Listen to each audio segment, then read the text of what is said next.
Welcome to Naked History. You're listening to Unearthed. The Forbidden City in Beijing. The biggest palace complex the world has ever seen. Built by a tyrannical emperor. It's an entire city within a city. But why is it so vast? The sheer scale of this palace is absolutely staggering. For centuries, the Forbidden City was shut off to the world. Now, for the first time, archaeologists are uncovering its buried treasures. They're using ingenious technology to open up hidden corners that no one was ever meant to see. We were very excited to see this kind of discoveries. Did this palace bring China into a golden age of imperial rule? To solve these mysteries, we will unlock the secrets of this incredible construction. Diving deep into its foundations, we'll uncover staggering feats of engineering and reveal what made the Forbidden City the greatest palace on Earth. China, the land of ancient dynasties, ruled over for 500 years from one remarkable superstructure. The Forbidden City in Beijing. The Forbidden City is huge. It's the largest palatial complex in the world, and it's contained within this perimeter wall.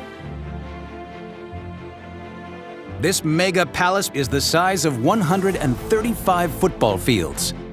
It was the magnificent home of China's emperors. Now, archaeologists armed with the latest technology are finally exposing its secrets.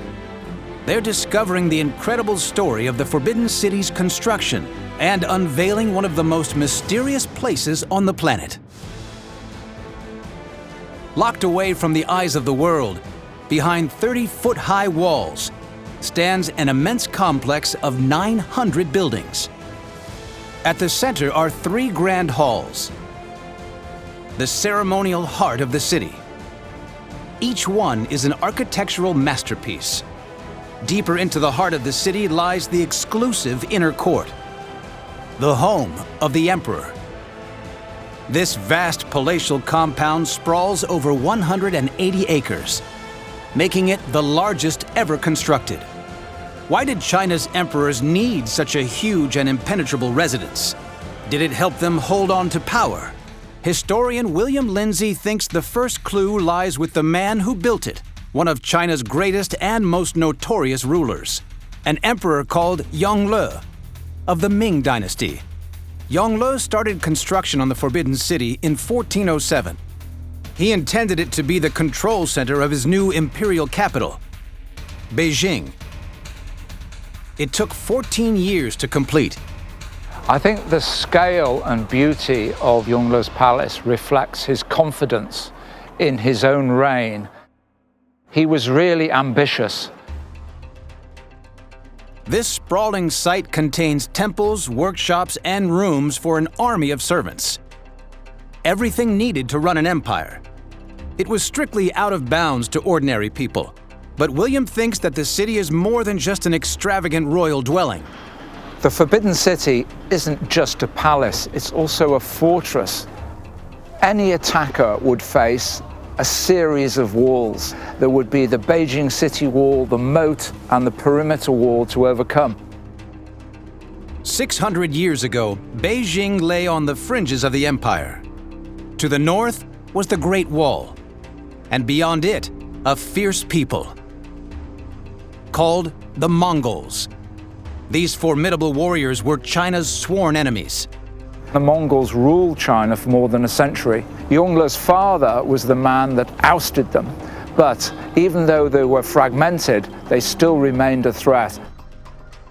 Why would anyone choose to build such a magnificent palace city so close to hostile territory? It's one of the Forbidden City's most puzzling questions. The answer could lie hidden beneath this massive and mysterious complex. In a courtyard near the center of the Forbidden City, archaeologists stumbled on an unexpected clue: the foundations of a now vanished building from Yongle's reign. Alternating layers of compacted earth and broken bricks once supported a massive structure. But further down lies evidence of an even older building. Fragments of bottles, tiles, and bowls dated to the time of Mongol rule. Could this seemingly random assortment of trash finally reveal why the Forbidden City was built right here? Archaeologist Mr. Wang Guanyao investigates these mysterious hidden remains. He thinks that the foundations under this courtyard belong to another, much more ancient palace. What is this mysterious structure?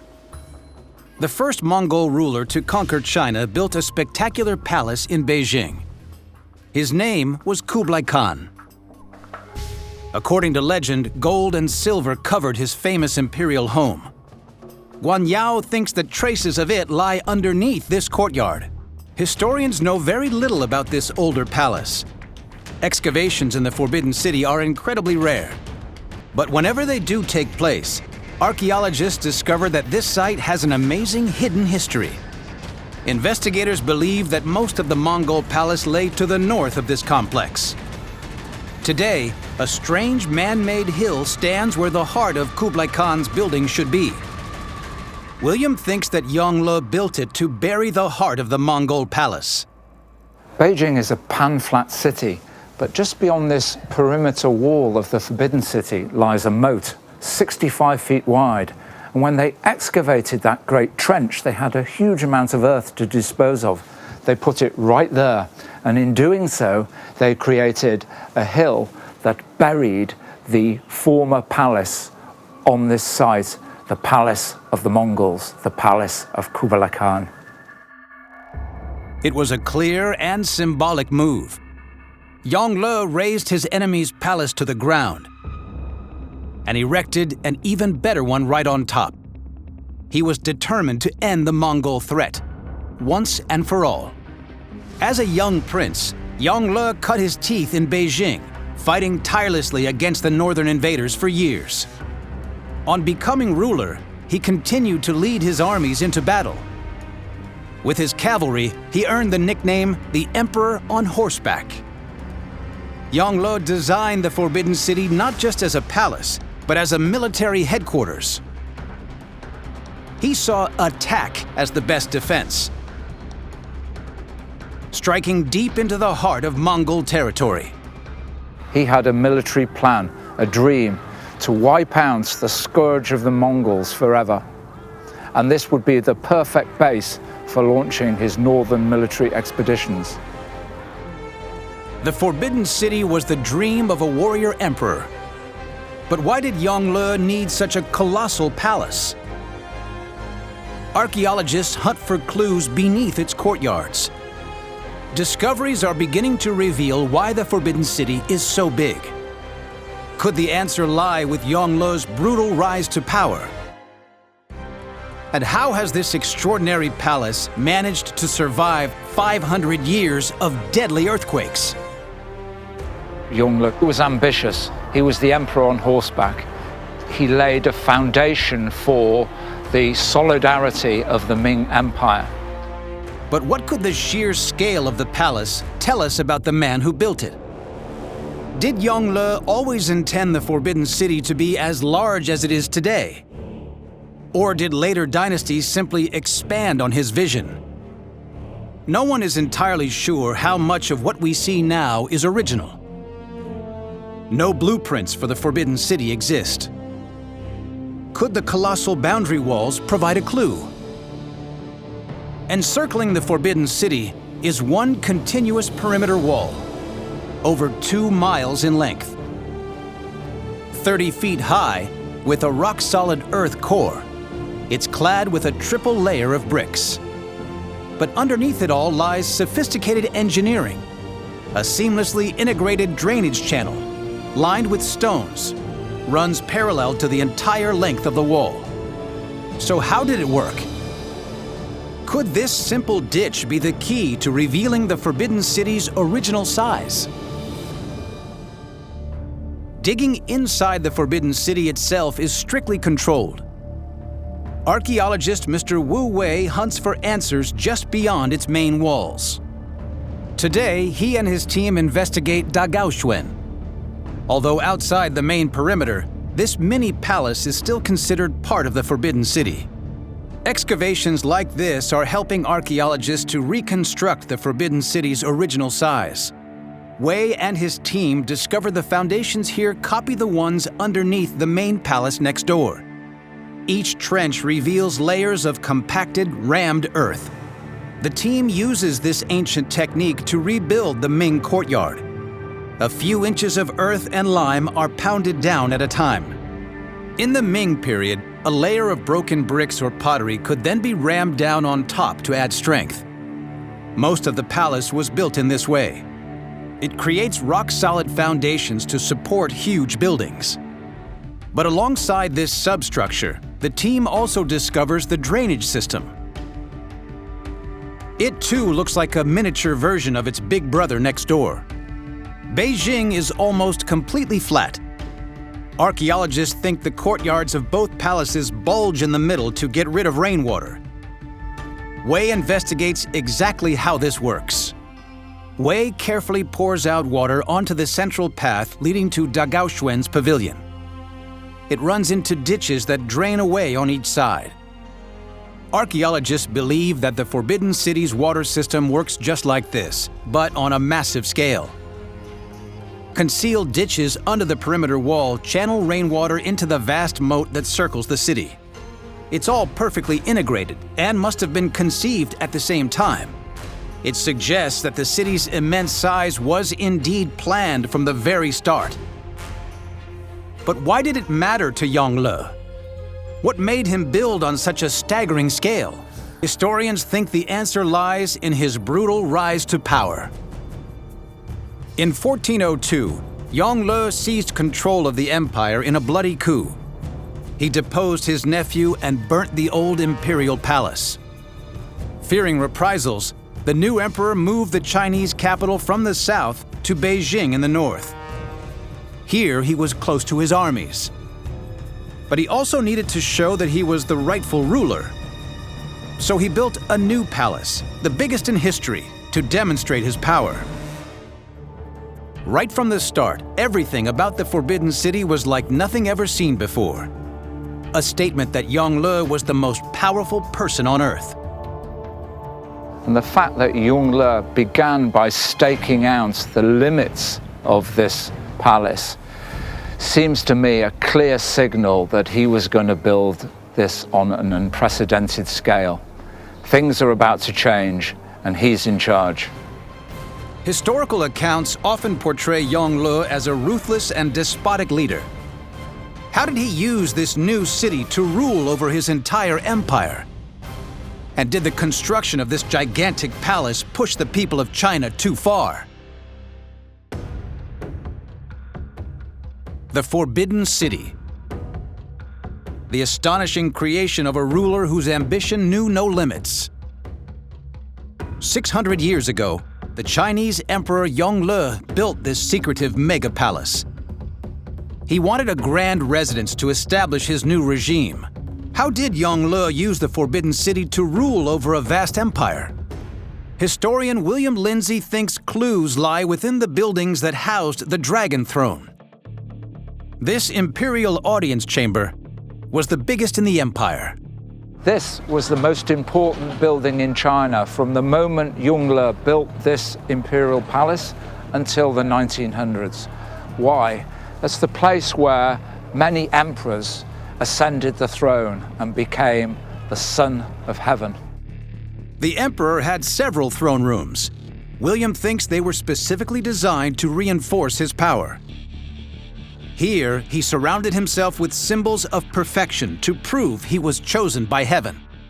What is very clear is the balance of everything in there. Notice the way the vases, the cranes, the calligraphic boards, they're all in pairs. Shows us the importance of balance. So the emperor demanded balance, harmony, and perfection in anything. It's amazing. Everything in this palace was perfect. Yongle's family saw themselves as reclaiming China from the Mongol invaders and returning it to their people. Traditional Chinese values were resurrected and reinforced by a code. 5 clawed dragons were reserved for the emperor's use alone, 4 claws for princes and nobles. Even the doors were covered in symbolism. The number of heavenly perfection was 10, but here, for the emperor, we have rows of 9 nails and 9 rows vertically, making 81. Not just 81 on this door, but every door in the Forbidden City. 9 was the emperor's number, just one below the heavenly perfection of 10. It was an intentional move, designed to leave his subjects in no doubt that he was the highest-ranking human on Earth. How far was Yongle prepared to go to present himself as the perfect emperor? Objects that were meant to be hidden from view could provide the answer. When rebuilding an old storage area, workers uncovered an original paved floor from the emperor's palace. But digging further down, they made an astonishing discovery: a shallow pit containing 10,000 fragments of fine porcelain, exquisitely decorated and glazed, yet smashed into tiny pieces. This would have been the finest imperial porcelain of its time. What made it so dangerous that it needed to be buried forever? What does it say about the emperor who ruled here?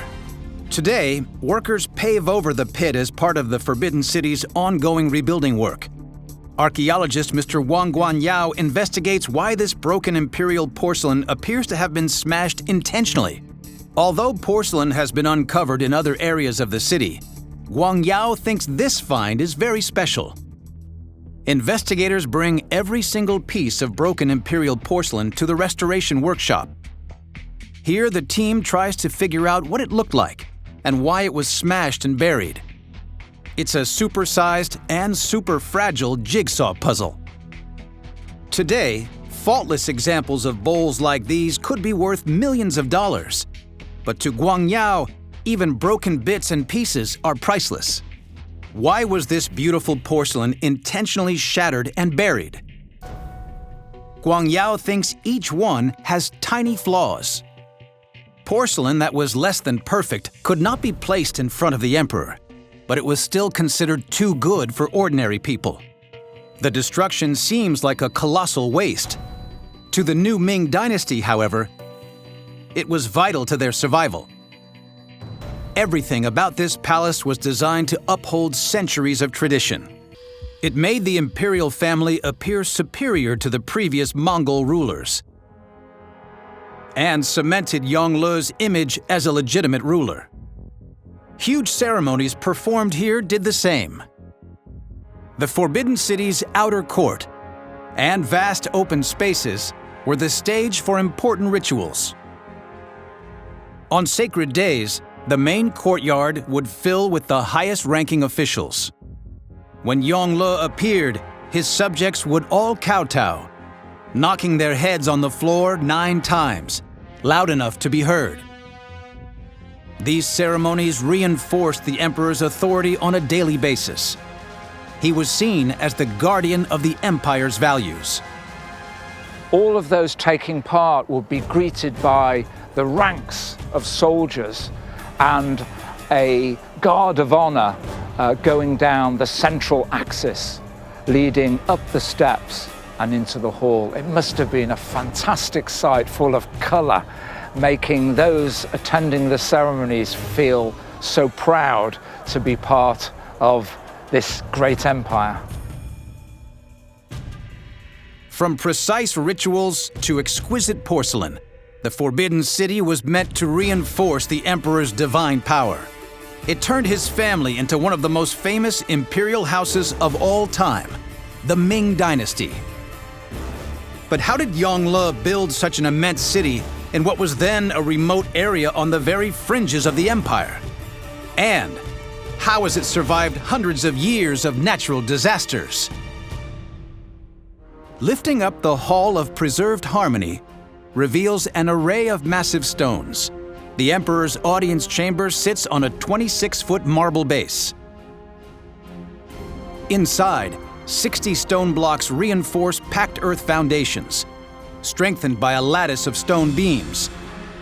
Hundreds more slabs form a solid base. But at the center of the platform is a grand staircase with a single 50-foot-long, 300-ton slab of marble. It's the weight of 135 SUVs. How did builders transport such a massive slab of stone to the center of the city? The nearest marble quarry is around 43 miles away. Legend says that the Forbidden City's workers slid the heaviest stones along roads frozen with ice to reach the construction site. But could this really be true? Beijing is famous for its harsh winters. To this day, the moats surrounding the palace often freeze over. Did the Forbidden City's builders really turn the weather to their advantage? Engineering professor Li Jiang searches for answers.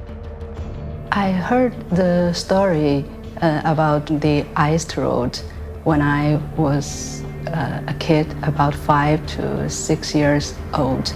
But I never really took that case seriously before. Jiang thinks a clue lies with an ancient manuscript. The Ming book tells the transport of the stones happened at late December to the next January. So that's the coldest time during the year. Records reveal that workers dug wells into the roads. Investigators assumed that they provided water to make ice. But the huge number of them is puzzling. Jiang thinks that the water from these reservoirs had a second crucial function. Why so many wells are needed? The water is used for water lubrication for the sliding on the ice. Jiang calculates that it would have taken 1,000 men to slide giant blocks along a road covered with just ice. But with wells dug along the icy route, they could pour water onto the ice and lubricate the surface.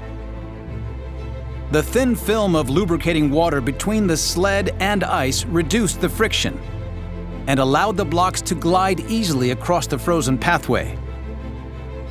By using this method, they could cut the number of men needed from 1,000 to just 150.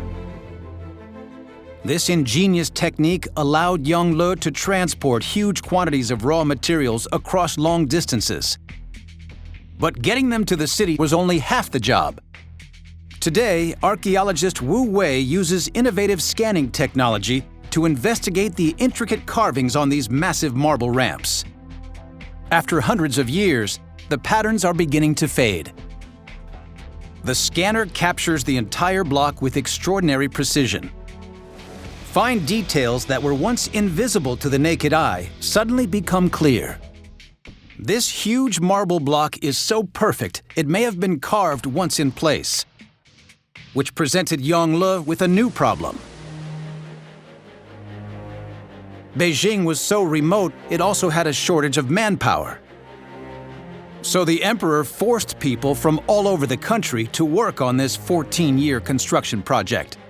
The question how all of these blocks came to this palace is an amazing human story. And look at the carving on this. To carve that would have taken a stonemason many weeks. It's a water spout, but it had to be beautiful. To me, this is the wonder of the whole complex, the human effort and the fantastic materials that went into the palace. Yongle's all-consuming vision revolutionized China.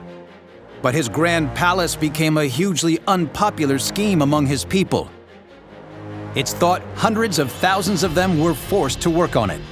Today, their legacy is a palace that has stood for more than half a millennia. How has the Forbidden City survived Beijing's many earthquakes? And why wasn't this mega palace destroyed when the dynasty who built it fell? Archaeologist Mr. Wu Wei thinks the secret lies with its hidden engineering. He investigates the tiled roof that crowns one of its temples. Nobody has ever been able to work out the exact weight of these roofs or the pressure they exert. until now. The section is 10 square feet. By measuring how heavy it is, the team can work out what it takes to support the entire roof. The team places it on a specially designed set of scales. The team expects the section to weigh in about 400 pounds. The actual result goes far beyond that. This section of traditional roof comes in at close to half a ton. It means the entire roof of just this one temple is heavier than a fully loaded 747 jumbo jet, weighing in at around 640 tons. How have these bulky roofs and their supports survived for so long? The secret is concealed in the elaborate wooden components. Supporting the immense tiled roof are 72 columns, over 30 feet tall, each made from a single tree trunk. Connecting them are intricate girders called dogong brackets. Made from dozens of pieces of beautifully decorated wood, this complex carpentry is not held together with glue or nails. Instead, it slots together and nothing but pressure holds it in place. It may look flimsy, but could this strange design be the secret to its earthquake resistance? Even today, it's not fully understood how a dogong bracket works. Wei's temple restoration project gives him a rare chance to deconstruct the secret workings of this puzzling structure. His team uses 3D scans to digitally rebuild each dogong bracket piece by piece. The sheer number of parts inside one of these brackets is surprising, but this makes it extremely flexible. Engineers think that this flexibility could be the key to protecting the palace during an earthquake. So what actually happens inside a dogong bracket when a quake strikes? Stripping back the Hall of Supreme Harmony reveals that the roof is in fact not supported by the walls, but by its wooden columns. Above, rows of flexible dogong brackets take the strain of the tiles and spread the load across these strong pillars. When an earthquake hits, the loose brackets flex and move, dispersing the energy, keeping the roof in place. As a final line of defense, the columns are only loosely anchored to the ground. They roll with the punches to avoid snapping. It's a marvel of engineering. Sophisticated technology like this enabled the Forbidden City to survive for over 500 years. During that time, this mega palace became a symbol of imperial China. It was a key tool in the emperor's ability to hold on to power. But what would happen to the Forbidden City when the world outside began to change? Did this iconic palace play an essential role in the downfall of China's mighty rulers? The Forbidden City in Beijing. This palace was the foundation stone of a new emperor's radical regime. It helped the Ming dynasty rule China and enter a golden age of imperial power. But it holds one last mystery. How has the Forbidden City survived 600 years of turbulent history? Today, an army of workers toils around the clock to maintain these extraordinary buildings. Several have been rebuilt many times over the centuries. They all look as good as new. But according to Chinese tradition, they should have been destroyed when a new dynasty took power. 200 years after it was built, a rival family, the Qing dynasty, conquered the Ming Empire. Why didn't they pull the Forbidden City down? Yongle destroyed a Mongol palace to build the Forbidden City. Today, almost nothing of it remains. So why didn't these invaders destroy his greatest achievement when they came to power? Historian William Lindsay thinks that the Forbidden City's extraordinary beauty seduced everyone who set foot in it. For the next 300 years, each new Chinese dynasty adopted it as their own. But Yongle's enduring legacy was also a poisoned chalice. Many of his successors really were prisoners in their own palace, waiting for reports to come to them. The Forbidden City was designed to be exclusive, to present the emperors as above all other men. But William believes these high walls also isolated them from their own people. Some emperors grew up being told they ruled the world, but in fact they were completely out of touch with the real situation in the empire. In the end, China's imperial rulers lost their grip on power. This incredible palace, once shut off from the outside world, has outlasted them all. Surviving largely intact, it's a miracle all of this is still standing after 600 years. And over this period, we've had the natural disasters like earthquakes, and we've had human tragedies, famines, rebellions, all kinds of wild weather, lightning strikes. A real miracle that after 600 years, Yongle's vision, Yongle's palace, is still standing today. The Forbidden City was built by a visionary and ruthless emperor to establish his new regime. It was a formidable base from which to attack China's traditional enemies. Yongle mobilized an entire nation to fill it with the finest materials in the land, creating a private city within a city that stood as a monument to his power. The remarkable engineering hidden inside its great walls has allowed it to survive for 6 centuries. The Forbidden City became such a powerful symbol of China that every new regime left it standing. But this secluded fortress also meant that later emperors became prisoners in their own home. The Forbidden City is an enduring icon of imperial China. Although the emperors who ruled here are long gone, the greatest palace on earth remains. Naked History is brought to you by Element 18. If you enjoyed this podcast, please leave us a comment below and subscribe to our channel for new videos every week.